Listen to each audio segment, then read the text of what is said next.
Et le président Goïta met littéralement la main à la pâte au peuple malien en disant, ici, nous allons fabriquer nos armes. Vous pensez que le royaume du Mali, au Moyen-Âge, il ne fabriquait pas ses armes? Il faut savoir quand même qu'il y a une très ancienne tradition de fabrication d'armes. Même les fusils traditionnels, les Africains les fabriquaient déjà. Avant même l'arrivée des armes modernes occidentales au 19e, 20e siècle en Afrique, l'Africain fabriquait le fusil. Les gens ne savent pas que les Africains fabriquaient le fusil. Moi, j'ai connu, dans plusieurs contrées africaines que j'ai visitées, des forgerons qui savaient fabriquer les fusils. Oui, et qui maîtrisaient les explosifs. La production des armes avec lesquelles nous défendons nos territoires. Rien que ce secteur, vous imaginez le nombre d'emplois que ce secteur-là pourrait prendre au Sahel? Donc, à court terme, quels sont les défis que cette politique fondamentale du président Goïta ouvre? Le défi de la formation. Ensuite, le défi de la transformation. Et enfin, le défi de la production. On doit former suffisamment de techniciens, de l'extraction jusqu'à la transformation, et on doit pouvoir produire à une cadence qui permette de satisfaire les besoins et de réduire la dépendance à l'extérieur. C'est-à-dire que quand j'ai écouté le discours du président Goïta, j'ai lu les coupures de presse, c'est un chantier tellement stimulant, intellectuellement stimulant. Ça fait tellement plaisir de savoir que les Africains se jettent dans les vraies questions. Que les Africains se creusent les méninges maintenant pour réaliser les vrais objectifs. C'est tellement... C'est un bonheur indicible, je ne sais pas. Parce que je ne sais pas comment vous avez vécu vos années africaines. Moi, j'ai bientôt 52 ans plein. Mais j'ai vécu dans une Afrique où, quand nous disions que c'était possible, il y avait plus de gens à croire que ce n'est pas possible que de gens à penser que c'était possible. Moi, quand je discutais à la fac avec mes camarades, au Cameroun, ou même en Côte d'Ivoire, ou même en France, la plupart de mes camarades, surtout africains, ne croyaient pas qu'il était possible que nous fabriquions nos armes nous-mêmes. La plupart ne croyaient pas qu'il était possible que nous fabriquions notre monnaie nous-mêmes en Afrique. Le président Assimi Goïta a annoncé sa détermination à construire une industrie de l'armement dans notre terre bénie africaine du Mali. Saluons le président Assimi Goïta pour cette décision légitime.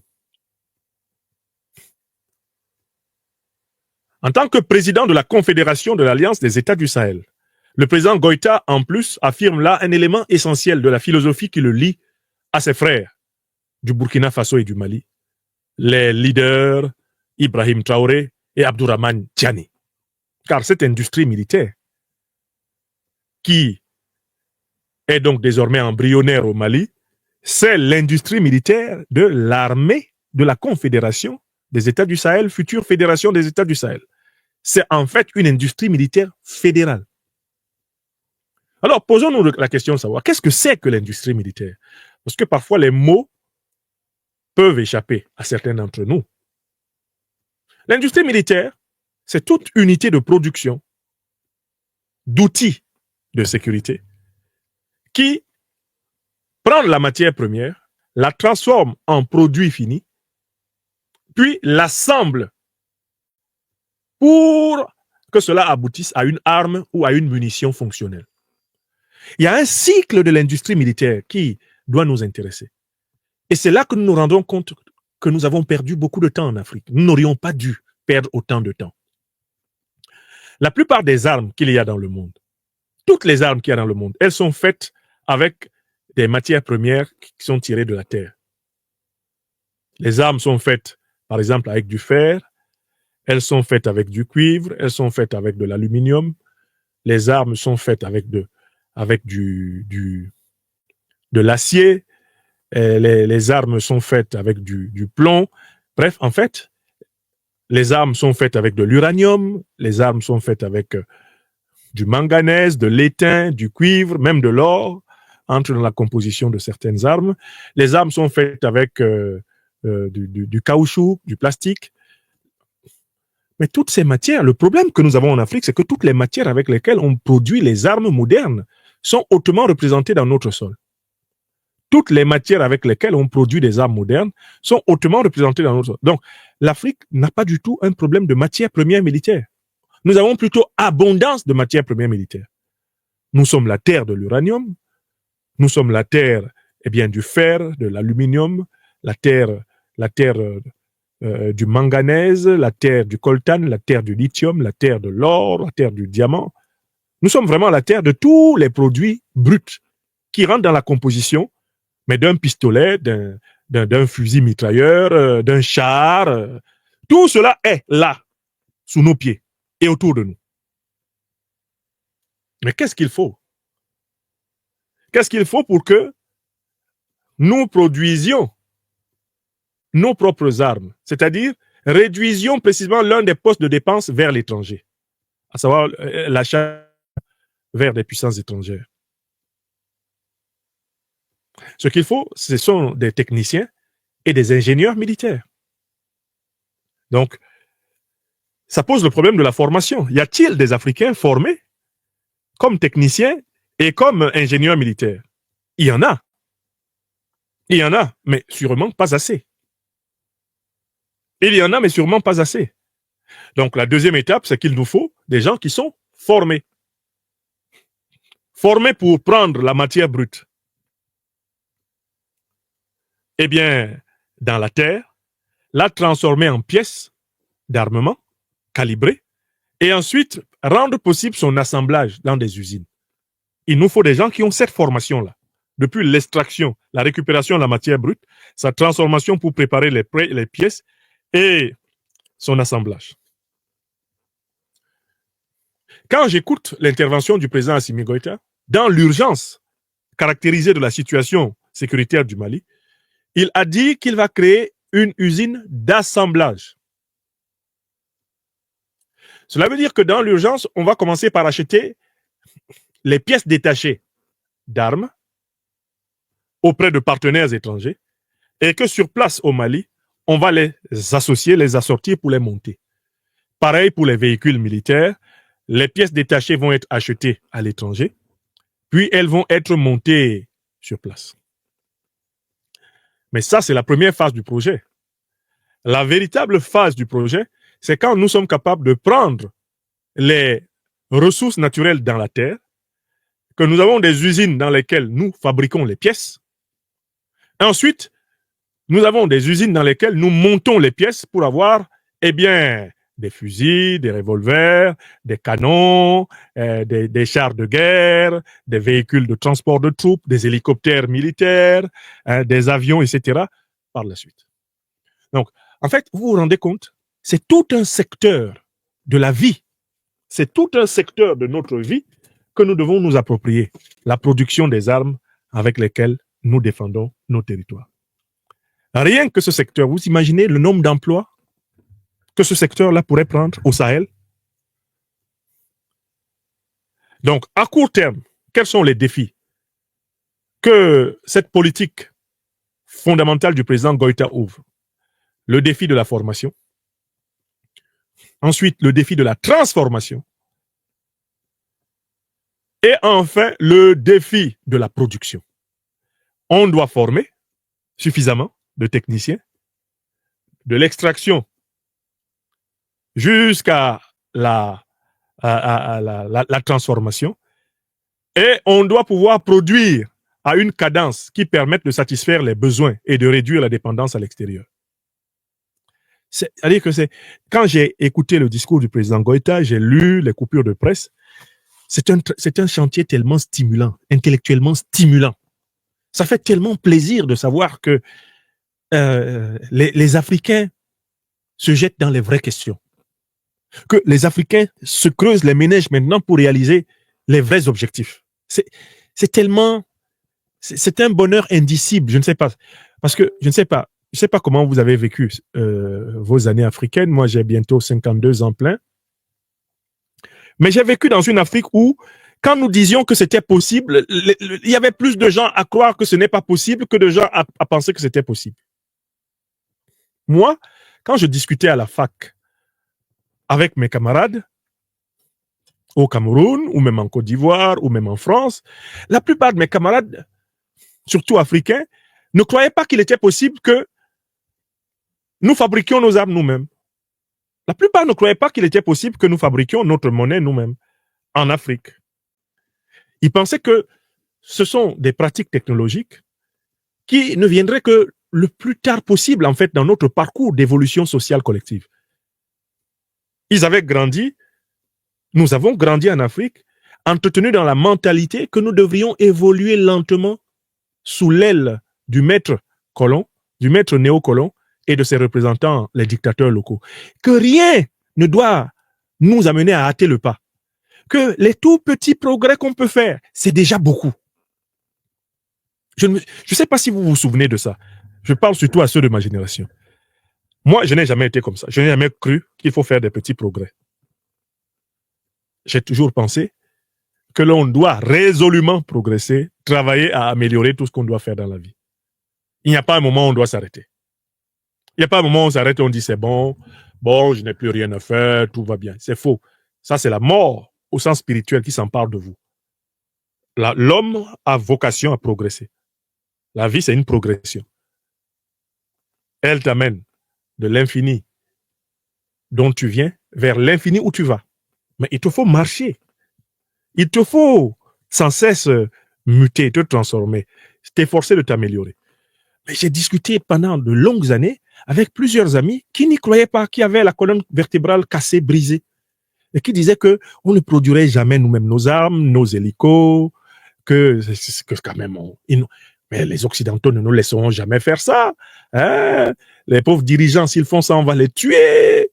Il ne faut jamais faire ça. Non, il faut choisir plutôt une philosophie de la progression prudente, lente. On verra peut-être la génération qui viendra en 2150, peut-être qu'ils pourront fabriquer un pistolet.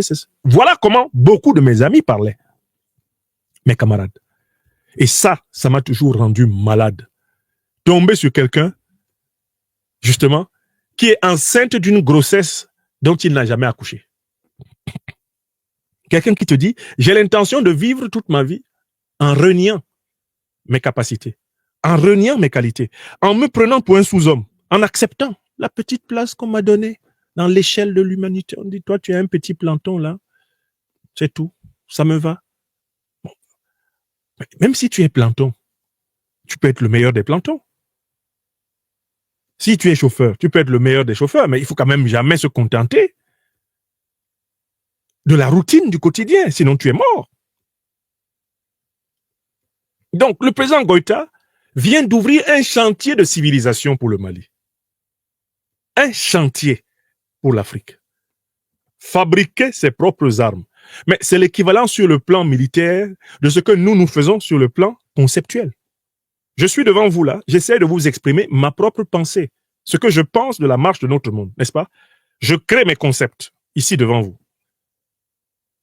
J'ai essayé de forger la notion d'impérial terrorisme qui est au cœur du livre que je publie bientôt au Mali. Donc, je concrétise mes idées sous des formes qui me permettent de les mettre à votre disposition pour que vous aussi vous transformiez votre vision de la réalité. Mais l'industrie de l'armement, c'est la matérialisation du concept de sécurité tel que nous pouvons le concevoir, le penser. C'est sa mise en œuvre sur la terre, Seigneur. Et le président Goïta met littéralement la main à la pâte au peuple malien en disant, ici, nous allons fabriquer nos armes. Vous pensez que le royaume du Mali au Moyen-Âge, il ne fabriquait pas ses armes? Il faut savoir quand même qu'il y a une très ancienne tradition de fabrication d'armes.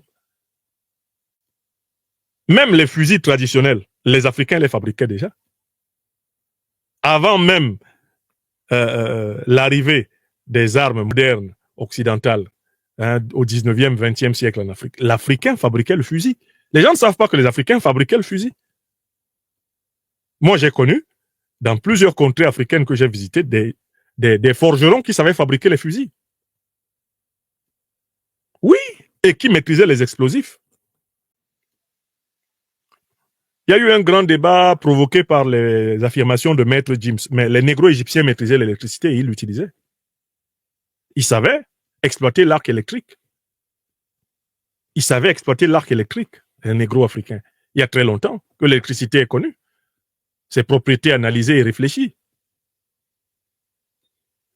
Au Congo, Kinshasa, il y a des régions dans lesquelles on trouve des pierres qui sont électriques. Vous n'avez pas vu plusieurs reportages sur les pierres électriques du Congo-Kinshasa? En République démocratique du Congo, il y a des régions dans lesquelles on trouve la pierre électrique. La pierre qui est une pile. Vous la prenez, vous y branchez eh bien, un dispositif électrique, ça vous balance de l'énergie pour éclairer une ampoule. L'Afrique a de l'électricité stockée. Elle a de l'électricité stockée dans la matière brute, l'Afrique. Donc, moi, je suis fasciné par ce courage de ce président, Assimi Goïta. Il est pleinement arrivé au pouvoir à partir, mettons, de 2021, et de 2021 à 2025, voici ce qu'il est en train de faire au Mali. Donc, je pense que pour accélérer ce projet au Mali, les autorités maliennes auraient intérêt à faire une enquête mondialisée sur les compétences d'Africains engagés pour l'Afrique dans ce domaine. Et essayer, dans la première phase, de mobiliser le plus grand nombre d'Africains compétents et volontaires pour permettre l'accélération de la phase de formation des ouvriers de l'industrie militaire, la phase de transformation de l'industrie militaire et améliorer la production. Il ne faut pas que la période où on importe les pièces détachées militaires dure encore trop longtemps. Mais ça peut être rattrapé par une augmentation, une amélioration de la formation. Je ne doute pas un seul instant que le grand dirigeant du Mali a été amené à apprécier toute la complexité du projet qu'il veut mettre en place. Formation, transformation, production. Il faut des équipes de formateurs, il faut des équipes de transformateurs des matières naturelles et des usines qui vont avec, il faut des équipes de producteurs, c'est-à-dire pour fournir les différents secteurs des armées. Et tout ça, je pense qu'en 5 ans, entre 5 et 10 ans, le Mali peut vraiment réussir le pari de garder 50% au moins de ses dépenses militaires dans ses propres mains, c'est-à-dire de les financer par sa propre production d'armes. Alors, pour finir sur ce sujet, vous savez que les grandes puissances occidentales regardent tout cela d'un mauvais œil. Elles n'ont jamais voulu que nous, Africains, soyons à nouveau les maîtres de toute l'industrie de l'armement. Elles voient d'un mauvais œil le fait que nous fassions construire bientôt en Afrique noire des centrales nucléaires. J'espère que vous savez que ce sont les grandes puissances occidentales qui ont empêché les gouvernements africains de construire des centrales nucléaires avec toutes sortes de motifs fallacieux. La grande peur de l'Occident impérialiste et néocolonialiste, c'est bien sûr que l'Afrique accède à la possession de l'arme nucléaire. La possession de l'arme nucléaire est en elle seule un droit de veto. Dès que tu as l'arme nucléaire en main, il n'y a plus quelqu'un qui se lève pour prendre des décisions sur ton dos aux Nations Unies avec l'intention de t'attaquer. Parce qu'il sait qu'en voulant t'attaquer, il peut déclencher une déflagration mondiale. Mais au nom de quoi l'Europe aurait-elle droit à cette arme? L'Amérique aurait-elle droit à cette arme? L'Asie aurait-elle droit à cette arme? Et pas l'Afrique. Au nom de quoi? Alors que l'Afrique est la première civilisation humaine. Je recommence la question. Au nom de quoi l'Afrique serait non seulement le continent sous-nucléarisé, mais, ok, puisqu'il y a d'autres moyens pour produire de l'énergie. Très bien. Mais pourquoi l'Afrique serait le seul continent que l'on peut menacer de coups et blessures et qui ne peut pas avoir, elle aussi, son gros marteau caché quelque part en disant « n'exagérez quand même pas, n'exagérez pas ». Pourquoi? Alors moi, en tant que philosophe, en tant qu'intellectuel africain, je vous dis, c'est inexorable. L'Afrique va aller vers tous les seuils de sécurité légitimes. Il est hors de question que l'Europe ait ses garanties de sécurité et que l'Afrique ne les ait pas. C'est une aberration. Autant vous dire que ça ne marchera pas comme ça. On va marcher vers les garanties de sécurité et de respectabilité internationale. Là encore, il faut refuser ici toute forme de chantage. Les Africains ne sont pas en train de se consolider, de se renforcer contre quelqu'un. C'est pour eux-mêmes. C'est pour qu'on les respecte. Et parce que le monde étant un rapport de force entre les puissances, mais nous n'avons pas l'intention de compter sur la pitié des autres tout le temps de nos vies. Les Africains n'ont pas l'intention de compter sur la pitié des autres pour qu'on les laisse tranquilles. Les Africains ont l'intention de se donner tous les moyens de la défense et de la sécurité. Voilà. Alors, avant, on disait, ah, ça, il ne faut pas dire ça. Ah, si tu dis ça, ils vont savoir. Non. Faisons comme Trump. Trump a dit, make America great again. Ça veut dire quoi? Il va renforcer la défense des États-Unis, la sécurité des États-Unis. Nous disons Trump, c'est exactement ce que nous faisons en Afrique. We do exactly the same thing. Hein? On fait la même chose. Kim Jong-un, il renforce la sécurité de la Corée du Nord. Poutine renforce la sécurité de la Fédération de Russie. Les Africains doivent renforcer la sécurité de l'Afrique. Écrivez ça.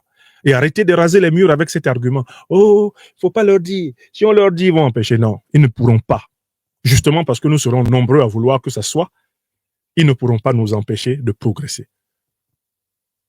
Mais regardez une nation qui ne fait même pas le quart de l'Afrique, l'Iran. Vous avez vu comment les Iraniens ont avancé? Est-ce que les Iraniens ont reculé? Quelles sont les menaces qui n'ont pas pesé sur l'Iran? On est même allé jusqu'à attaquer leurs installations. Plusieurs fois, on les a menacés de coups et blessures, on leur a mis des coups. On leur a éliminé des officiers, des dirigeants. Ils ont avancé. Aujourd'hui, le monde entier est obligé de tenir compte du fait que l'Iran est une puissance. Quand l'Iran, les yeux fermés comme un aveugle, te menace, tu sais que son pied est posé sur un caillou. Hein? Oui! Et ça va mieux. Et ça va mieux. Vous avez vu l'échange de bons procédés entre l'Iran et Israël. C'était très intéressant. Israël tape, l'Iran rend. Et puis, le monde est plus équilibré. Le monde est plus équilibré. Maintenant, avant de taper sur l'Iran, ils réfléchissent. Les Iraniens, avant de taper sur Israël, ils réfléchissent aussi. Tout le monde réfléchit avant de taper l'autre. Hein? Parfois même, c'est comme s'ils passaient un contrat. Je te tape un peu. Hein. Je te préviens, je vais te taper un peu. Tu peux me taper un peu aussi? Vas-y, tape. L'autre tape un peu. Dis, voilà, c'est bon. Chacun a tapé un peu, c'est bon. Pourquoi ce sont les Africains qui seront toujours là en train d'attendre que le président Poutine veuille bien les protéger ou que le Cuba de Fidel Castro veuille bien les aider ou que, je ne sais pas, à un moment donné, à l'époque de Mao Tse-tung, il y avait un certain internationalisme chinois vers l'Afrique. On va passer notre temps dans ça? Ah non, pas question. Il faut accélérer les politiques de défense et de sécurité, et il faut accélérer l'industrie de l'armement. Notre respectabilité en dépend.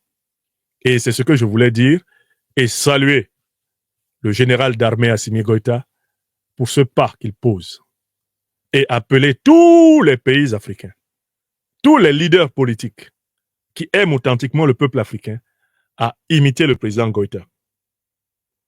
Partout, nous devons avoir un programme d'industrie d'armement pour réduire justement l'achat d'armes à l'étranger, alors même que nous sommes les principaux pourvoyeurs des matières premières avec lesquelles sont fabriquées les pièces détachées des armes, et donc finalement les armes elles-mêmes. Urgence de la formation à l'industrie militaire, urgence de la transformation sur place de nos matières brutes en pièces détachées d'armes, urgence de la fabrication en autonomie et bien de notre matériel militaire. Et il ne faut attendre personne. Il ne faut attendre l'autorisation de personne. Il faut progresser. Comme tous les peuples qui sont sortis de la nuit géopolitique et géostratégique. Ils n'ont pas attendu la permission de quelqu'un. Ils ont continué à travailler. Ils n'ont pas dormi au premier banc. Ainsi soit-il. Vive le Mali, vive l'Afrique.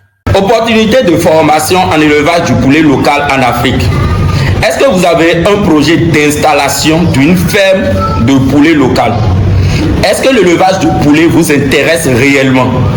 Est-ce que vous rencontrez déjà des problèmes sur votre ferme? Des problèmes concernant les maladies, la croissance, la chute de ponte ou même des problèmes liés à la fabrication d'aliments. Vous voulez maîtriser la fabrication d'aliments pour rentabiliser votre élevage de poulets. Les amis, est-ce que vous avez besoin de connaissances, d'une formation pour réellement rentabiliser? Cette formation, c'est pour vous. Pour ceux qui ne me connaissent pas, je suis le coach Emmanuel Agronome, un technicien supérieur. Je suis un producteur du poulet local, PDG de l'entreprise Fika Poulet, une entreprise spécialisée dans la production, dans la transformation et dans la commercialisation du poulet local 100% africain. Nous, on ne fait pas les poulets importés, on ne fait pas l'élevage des poulets de chair, on ne fait pas l'élevage de la poule pondeuse. On est plus spécialisé dans la race locale. Maintenant, je vais vous expliquer ce qui se passe dans notre entreprise et comment nous on rentabilise. Les amis, nous avons juste des reproducteurs. Des reproducteurs, c'est des sujets de 6 mois qui nous donnent des œufs fertiles. L'œuf que nous on obtient, c'est des œufs fertiles. Maintenant, les œufs fertiles sont amenés dans l'incubateur où ils vont passer 18 jours dans l'incubateur, après 3 jours dans l'éclosoir et nous avons les poussins. Les poussins qui représentent la matière première pour rentabiliser réellement votre élevage du poulet. Ça veut dire chez nous, on n'achète pas les poussins. C'est ce qui fait réellement qu'on rentabilise 3000 poussins en 1 mois. C'est ce qu'on obtient et nous allons multiplier ça dans les années à venir. Alors pour vous aider à nous ressembler, à rentabiliser votre élevage, nous organisons chaque dernière semaine de chaque mois une formation pour aider la communauté noire. Nous avons 2 types de formation. Il y a la formation de production. C'est quoi la formation de production?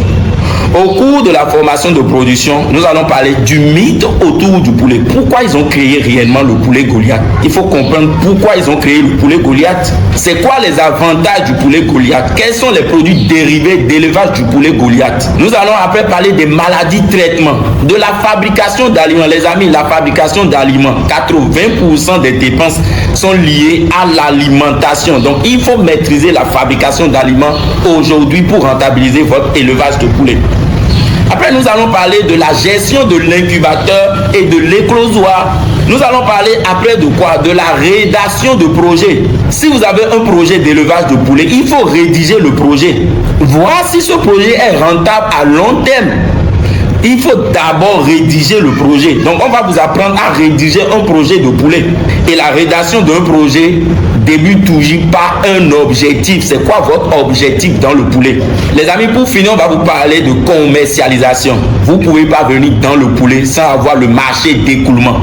On va vous apprendre les marketing de communication, marketing de vente et marketing du produit. Sans le marché d'écoulement, il n'y a pas d'élevage de poulet. Ça, c'est la première formation appelée formation de production. Le coût de cette formation, c'est 180 $, 100 000 francs CFA. Si vous êtes déjà intéressé, le numéro est devant vous. Après, nous avons la formation complète. La formation complète, c'est la formation qui part de la production jusqu'à l'abattage du sujet. Quand vous venez dans le monde d'élevage, pour réellement rentabiliser, vous devez apprendre à transformer. Vous savez, nous avons 3 piliers de production. La production, la transformation et la commercialisation. Vous ne pouvez pas seulement vous arrêter à la production.